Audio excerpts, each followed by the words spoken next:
a la partie portage salarial où en fait c'est un service qu'on rend, c'est-à-dire qu'on fait sa partie administrative, on lui donne un statut de salarié, mais pour moi, un porté n'est pas un employé.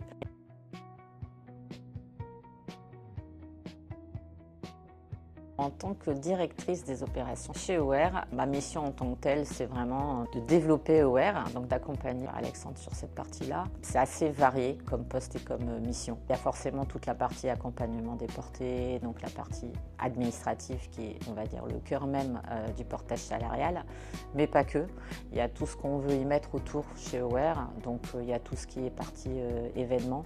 Il y a tout ce qui est aussi animation de la communauté parce que voilà, il y a des coms à faire, des informations à passer. On gère la partie commerce. Il faut savoir que moi, au niveau du portage, j'ai une approche assez, alors pas assez particulière ou singulière, je ne sais pas trop.